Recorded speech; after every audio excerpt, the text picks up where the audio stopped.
Hey, it's RIDDIM! But this time we're bringing some of our dope magazine to your screen.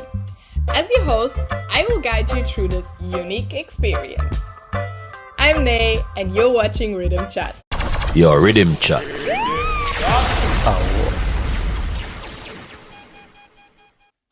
We thought today would be a great day to launch something new. It's Thursday, which means it's almost the weekend, but more importantly, it's the year strong of His Imperial Majesty Haile Selassie I. Now you all know who that is, but maybe some of you are not yet familiar with RIDDIM Magazine. Well, let me do a quick introduction. In 2001, RIDDIM Magazine was founded by Florian Borns, aka Natty Flo. For the very first edition, he took Ellen Köhlings and Pete Lilly on board. They must have made a very good impression because they have been the editors-in-chief ever since. RIDDIM Magazine was founded out of the will to report on reggae and dancehall music in a genuine way, because back then a lot of things out here were full of cliches. Over time, Ellen and Pete have created a magazine that honors the culture and music of Jamaica. And today, there's hardly an artist in JA that doesn't know RIDDIM Magazine. As you can see, this is Popcorn speaking, and we represent for RIDDIM Magazine, the one and only magazine, the baddest. And this is Popcorn, the maddest. From the streets of Jamaica coming live and direct. RIDDIM Magazine, we no take no mic check. Stepping out the place, no but the disrespect. Just I want the little youths about the choice so them a make boom. Yeah man, RIDDIM Magazine, make them know Protege representing his love and always love. We are Raging Fire, and you're in tune to RIDDIM Magazines. On Judgment Day I'll be playing music for the rebels. Roots rock reggae music, playing sweet in heaven. RIDDIM Magazine, big up Allen and Pete. Large. Raging Fire. RIDDIM Magazine, keeping it real, releasing the new authentic voice cartels to the world. Of course, members of the RIDDIM Mag editing staff travel to Jamaica for months each year. But actually, RIDDIM is located in Germany, so they've also shown some presence here in Europe.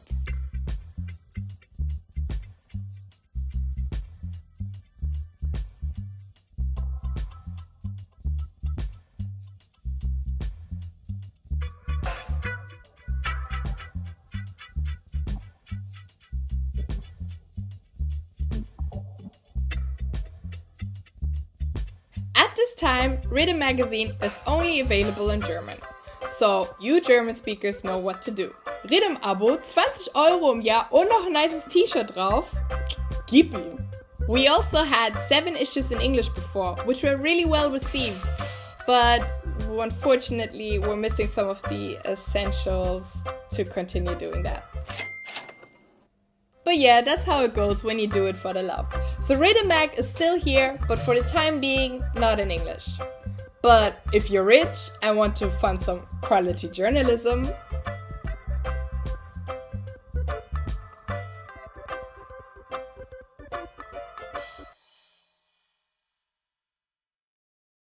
Your RIDDIM Chat. News. Tommy Lee Sparta once again had a run-in with the law. According to the Jamaican Constabulary Force, Tommy Lee Sparta was given until noon on July 7 to report to the Freeport police station in Mo Bay to answer questions about an increase in violence in the flankers community.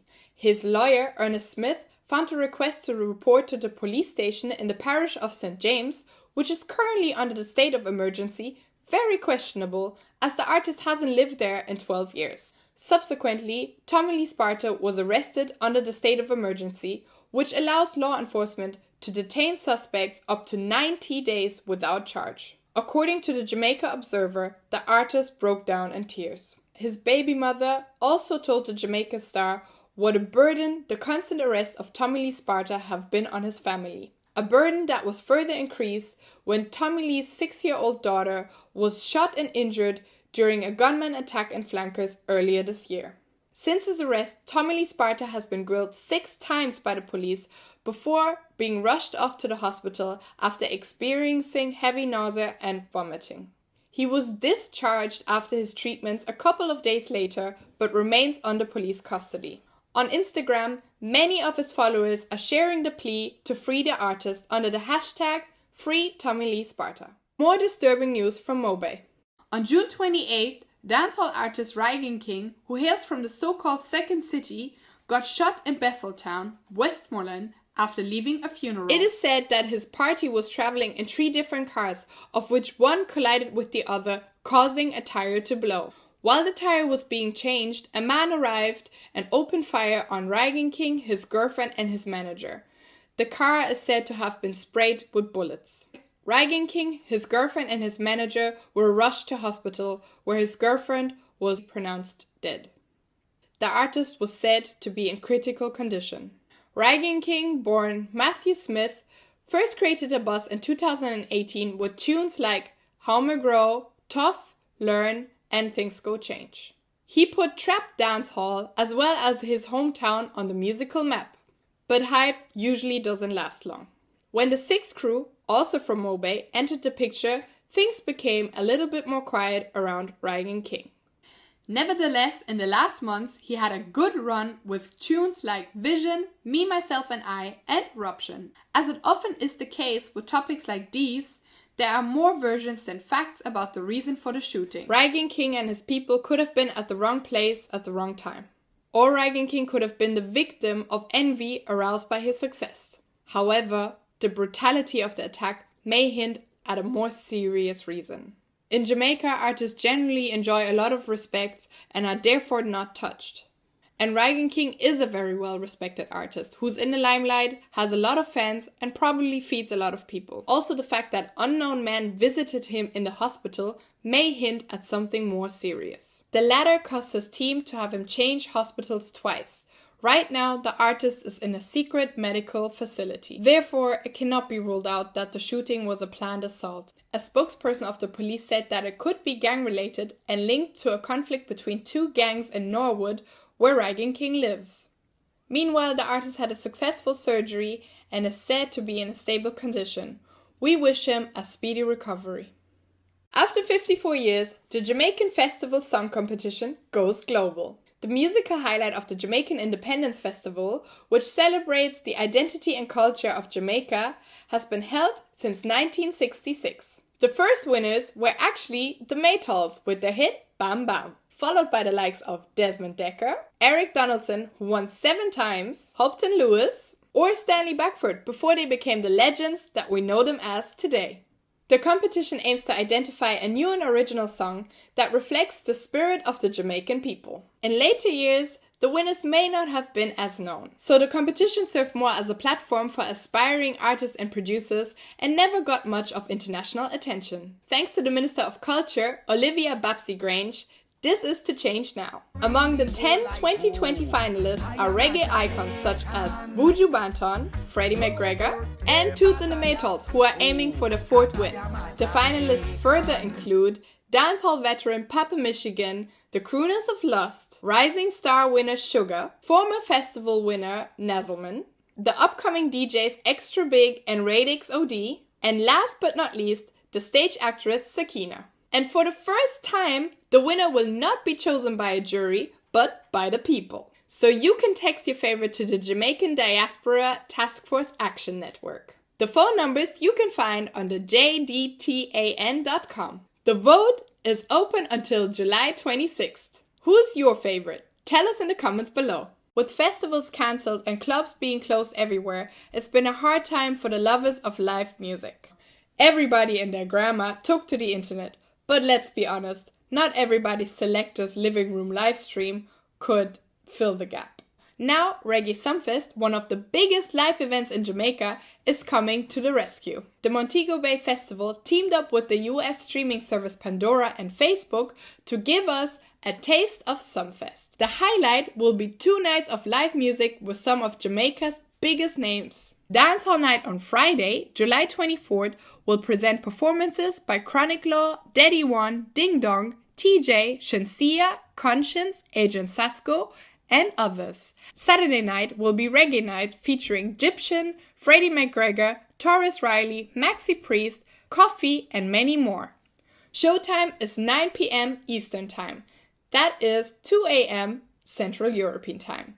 For more information, check out reggaesumfest.com or Facebook/Reggae Sumfest. And if you are as desperate for a party as I am, I have some good news for you. Since a couple of days, it is possible to keep outdoor events in Jamaica again. The restrictions for promoters to get a permit are quite strict. Of course, social distancing, mask wearing, and sanitizing are on top of the list. No more than 280 people are allowed, and the party, street dance, or concert needs to finish at least 1 hour before the nightly curfew that starts at 11 p.m. and ends at 5 a.m. But this is more than anyone could have dreamed of 2 months ago.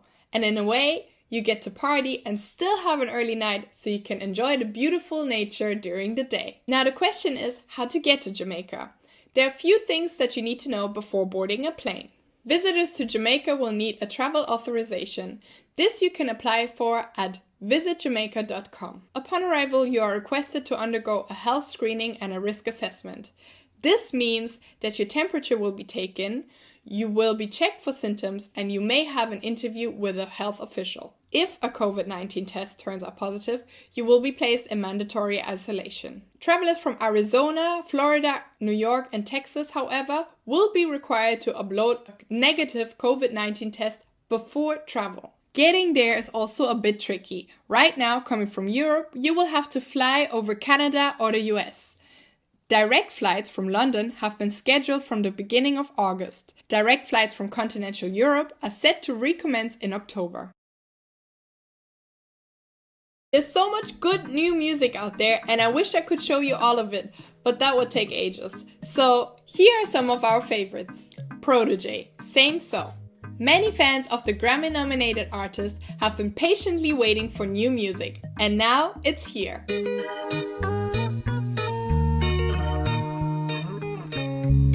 Same So is the first single out of Protégé's upcoming album Season, which will be available for pre-order on August 6th. Not only are we in love with the love song, but also look at that video! Loving the style. It's been crazy lately. I've been in my feels. Got me rearranging all of my plans, all my dreams. Cali P, Hit Like Gunshot. The Black Lives Matter movement is bigger than ever. But as the movement is becoming less present on social media, there's an artist out there asking, after the wave, will there be change? In Hit Like Gunshot, Cali P demands justice for the victims of police violence and highlights the systematic racism that is upheld by our schooling system. Shooting, people looting. Which real president would answer with shooting? Savannah, If Only You Knew. In her latest single, If Only You Knew, Savannah again proves what a skilled singer she is. Effortlessly, she sings the melody and enchants us with her beautiful voice. Watch out for her upcoming EP, Be Somebody, on July 31st on RCA.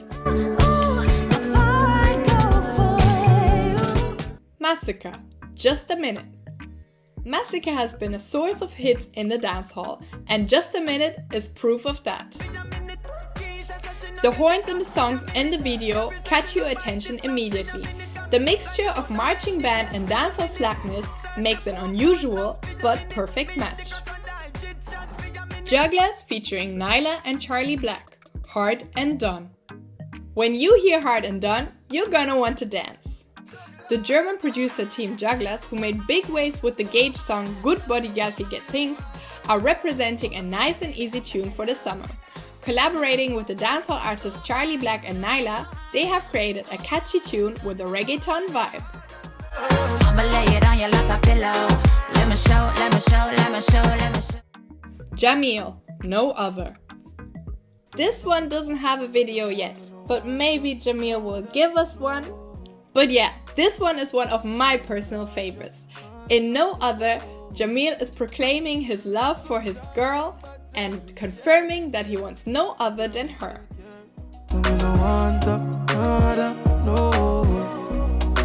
Chronix, Cool as a Breeze.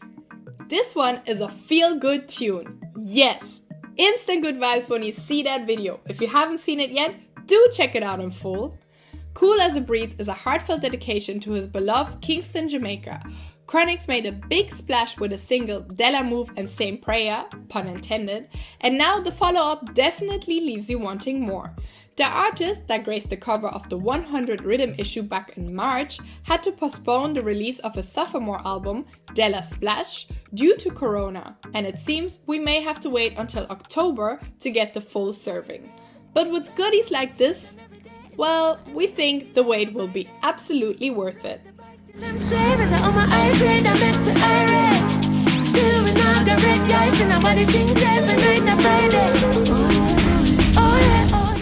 Kabaka Pyramid, Babylon Falling. Kabaka has always been very good at hitting the nail on the head, especially when discussing revolutionary topics. Babylon Falling is his commentary on the current situation in the world. The message of the video and the song is so powerful, we feel like you need to go and see it for yourself. Also, stay tuned as later on in the episode we will be talking to Kabaka personally. Coffee, Lockdown. Coffee surprised everyone when she dropped a love song last week. Within 2 days, the video hit the 1 million view mark on YouTube and it is not slowing down. The Grammy Kid hit the nerve of the time again when she asked her love interest in her song, Where Will We Go When Quarantine Ting Done? Coffee demonstrates unity with artists like Skillibang, Popcorn and Dre Island who are making a guest appearance in her video. If you haven't seen it yet, check it out in full, cause this one will be one for the summer. Your RIDDIM Chat. Barbershop. While Kanye West has been making us question if the movie Get Out might not be the fiction that we thought it was, and we're slowly but surely getting sick of various entanglements of stars and politicians still being discussed on social media, I've been wondering, did Drake really just diss Mavado? I mean, that's what's being said on the gram. And if you listen to his latest single, Only You Freestyle, with UK rapper Heady, you would kinda think he is. In his almost 2-minute verse, he's giving a nod to his OVO signee and friend Popcorn as well as the world boss himself when he's referencing Gaza. Ironically, some Twitter users thought that he's referencing Palestine. I guess it's understandable since he's also speaking some Arabic in his verse. But back to the beef. Mavado and Drake used to actually be partners, but had a fallout a couple years back. There's been some rumors about some missing funds for a library project, but nothing was ever confirmed. Now fans are questioning whether Drake is referencing Mavado when he's talking about burned bridges and people wanting a piece like cassava. Since Mavado is from Cassava Peace, that rumor may just be legit. So I don't know about y'all, but I'm here for the answer from the Gully God. But what do you guys make of this? Leave us your answers in the comments below. Now, anyone that knows me knows that I do love myself some Dexta Daps, but I'm not really getting warm with his release strategy lately. He's putting out his latest album Vent in episodes. So every week, Dexta Daps is blessing us with 2 new tunes, but I don't know, it's kind of hard to keep up, and I feel like some of the music is not getting the attention that it should be getting because it's all being served in small portions. By the time you know about one song, the next one is already out. Maybe you see it differently. Do you think that this is a dope new way to release music? Or is Dexta Daps maybe just looking for some attention? Let us know in the comments. Your RIDDIM Chat. Reasoning.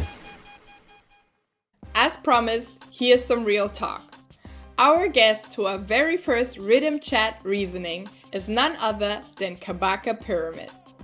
The award-winning artist from Kingston has always been and continues to be one of the conscious and revolutionary voices out of Jamaica. I say, hey, Mr. DJ, play that one again.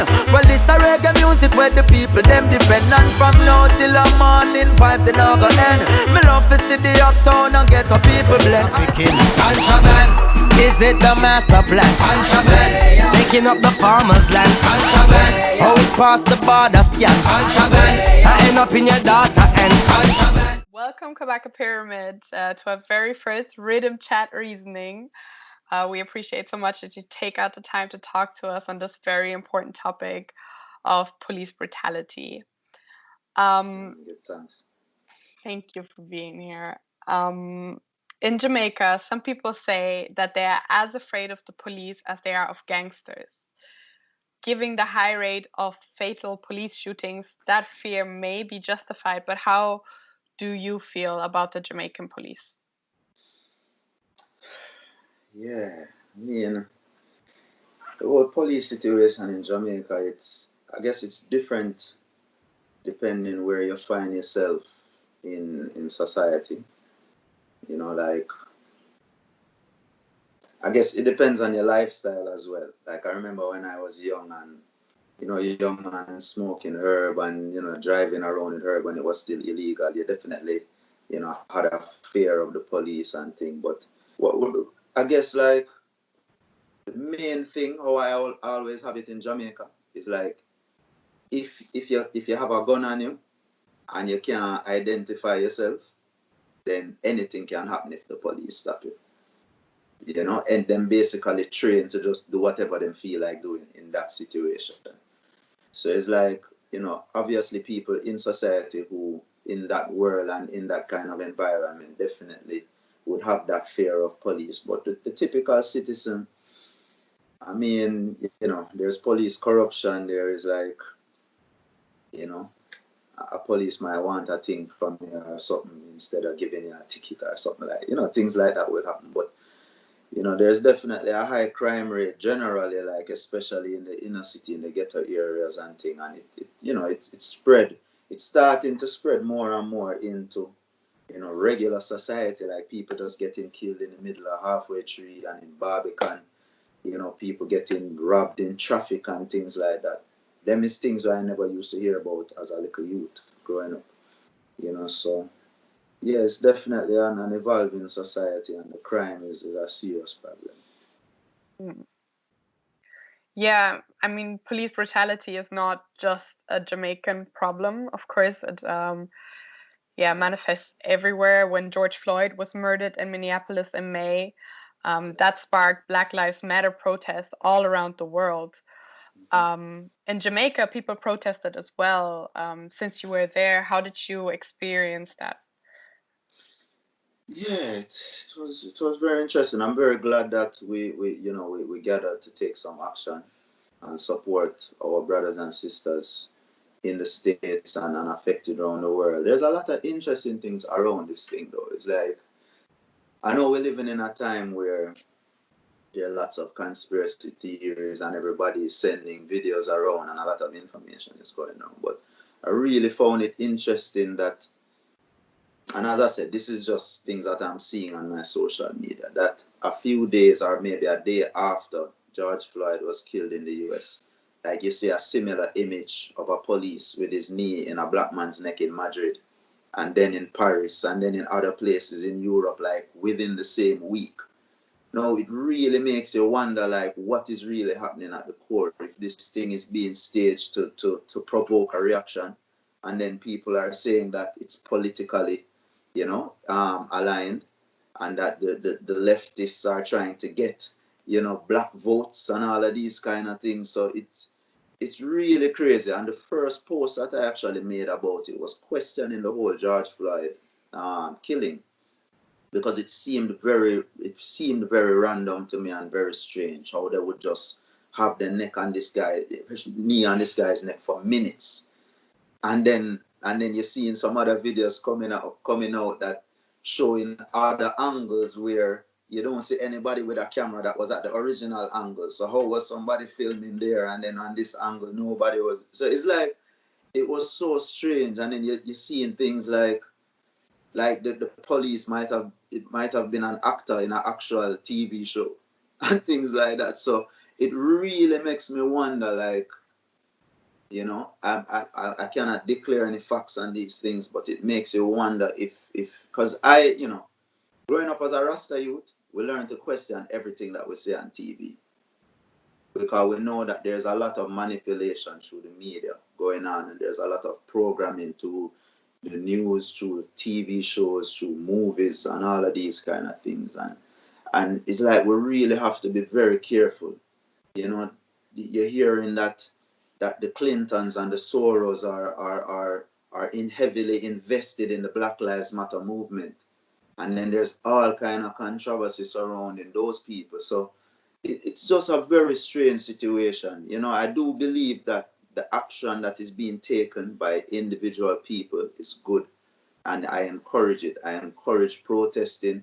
We've seen how protesting and even rioting has shown results over the years. But I don't believe in these things being manipulated, and I think there is some psychological aspect going on with the quote-unquote leaders of our society to provoke reaction, so that maybe in the future there can be some martial law going on or something like that because of all this unrest, you know. And then we see the COVID numbers spiking, and then there, you know, some people are blaming the protests, while some states that were protesting, they don't have the spike. Some states that weren't protesting as much as others have the spikes, you know. So it's just, I think there's like a over, I don't know what's the word. There's just so much information is at us, and we just have to do our best to process it in the right way. Take relevant and necessary actions to hold these police and these leaders accountable for these things. You know, we saw that everybody was complaining about the rioting and thing, and then you see that, you know, members of the Ku Klux Klan were dressing up, you know, as regular citizens. These are police Ku Klux members, you know, that were dressing up and instigating riots and things like that. And then now you're seeing the police and the governors and the government of the different districts reacting to those things. And then on the positive side, we see that because of the pressure of the riots, we see that the police were charged, you know, all of them. So, you know, I try to balance up all these things in my mind and try to see the good in it. But I'm definitely careful about, you know, how much I you know, I actively put out, you know, and what I say about these things, because I don't want to feed into anybody's agenda. You know, we see all kind of agendas being tied together with the racism agenda, like kind of equated, like it's one thing and things like that. And I don't really subscribe to that. I think this race situation is unique, you know. Being prejudiced to someone for who they are, the color of their skin, is something that's on a deep level to me, and it should be treated individually. You know what I mean? There's other things to agitate about, and there's other things to fight for, but we can deal with them individually as well. You know, and yeah, just some of my thoughts on the whole thing. But when you went out to the protest, why did you go there? You know, why? Well, for me, you have to remember that around the time of George Floyd, there was a killing of a disabled old lady in Augustown in Jamaica. I can't quite remember her name. Susan Bogle, I think. Yeah. Yeah. Yeah, that happened at the time. There was not a lot of information about it. There wasn't any videos of it. But, you know, the grandson, or it was the son, or the grandson tweeted about it, and information got out. So I definitely wanted to support, you know, agitation about that, as well as standing with our brothers and sisters in America and representing for it. So that's why I went. You know, I'm always somebody that's vocal about injustice, and you know, I'm always there with the people in the community. So I just felt naturally that I had to, you know, make an appearance. And, you know, there was Nyabingi chanting and all of these things where, you know, Rasta is, as I said in my post, you know, Rasta is always there for the people. So, you know, I'm always there to support. Yes. And I like that. I like the fact that it was at the U.S. Embassy as well, because there was another protest at Emancipation Park. I didn't go to that one. I went to the U.S. Embassy one specifically to send that message, directly. Yeah, so important.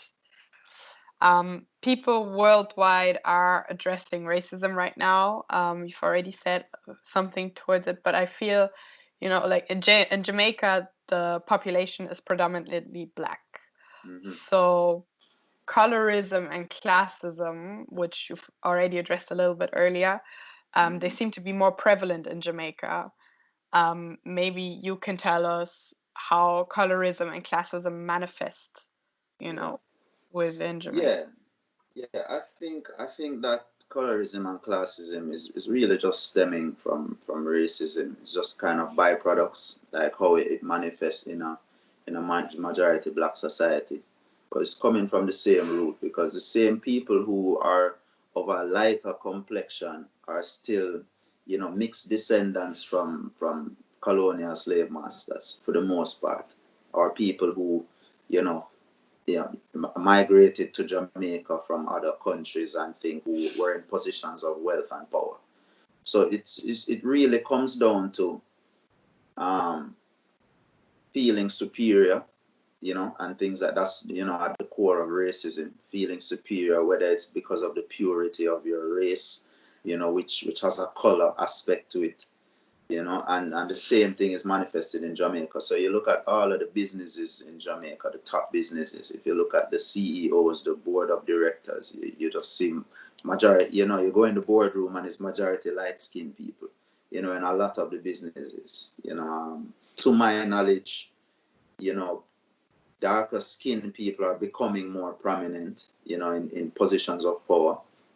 I would say that in the government, it's, there's definitely a lot of dark skinned black people in power. But definitely, like going to a school like I went to, like Campion College, like lighter skinned women, the popular perception was that they were prettier and things like that. And, they definitely had a more easy high school experience, in my opinion, just how I observe it and things like that. You check most of the popular girls and most of the popular guys, and you find a lot of them light skin and things like that. So, and Campion is one of those schools where, people on the kind of higher end of society would be attending that school, whether from intellectual, or just, connections and money, connections and things like that. So I got to see them thing the first, and I got to see where a light-skinned person could have their hair, if you pull a strand of their hair, it probably extend out to here. And then if I grow my hair and have it extending out in my little afro, then, the dean of discipline is telling me, calling me into her office personally to say that I need to cut my hair, and things like that. And obviously we would have defied, because we are the rebel then, what I mean? So I used to sleep with my do-rag at night time and make sure to send my hair pat down, so that when it's weekend I can cane up my hair. But these are the things where we face and we talk about it. Like, even after I left school, because they didn't accept me into sixth form, which is like a higher education aspect of high school that kind of prepares you for college. When I went to visit my friends on campus after going to the school for 5 years and graduating, because I had locks on my head, they told me that I was banned from the campus, that I wasn't allowed to be on the school compound. You know what I mean? And anybody seen with me would be punished. You know what I mean? And that the vice principal literally told me that it's because of, my religious beliefs are not in line with the school. That was 20 years ago.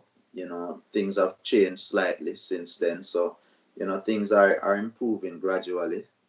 But that's just the state of Jamaica. Those are some of the things I can see, the whole classism and colorism kind of affect us here. If we go back to what you said earlier, that there is a lot of crime and violence still. In some parishes in Jamaica, there's been a state of emergency for that reason since a couple of years now. What is your opinion on a state of emergency? Yeah, I mean, my view on the state of emergency is that it's like, I guess, putting a band-aid over a problem that needs stitches. You know, it's just not dealing with the root of the problem. The root of the problem is a socio-economic problem. You know, you have to address crime and take measures to address crime, but not solving the socio-economic situation in the country.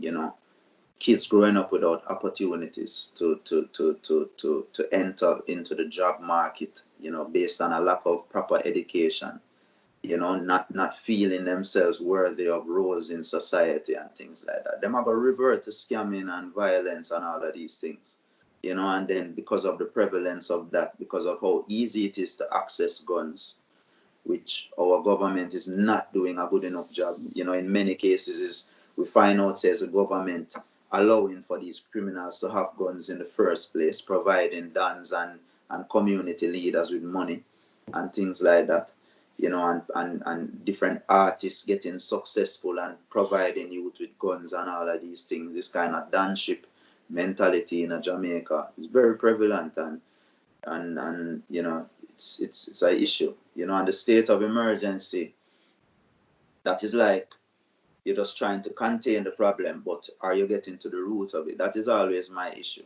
You know, we're finding out that in some of the months earlier in this year, there was actually an increase in crime. You know, crime was still spiking even within the state of emergency. Some parishes have been under for over a year now. Some just coming up to about a year, and we're still having crime. So obviously there's a deeper rooted issue at hand. And for me, all of our problems stem from early days of colonial Jamaica, you know, and not getting rid of those issues, not teaching the youths them about themselves, about them heritage, you know, not giving them a firm foundation to believe in themselves.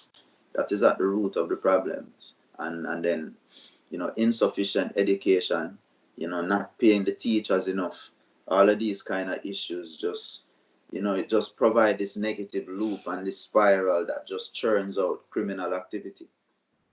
Yeah. I think you've always been very good at pinpointing these problems. In your lyrics, you're very, very outspoken, always have been on social injustice, you know, on pointing it out.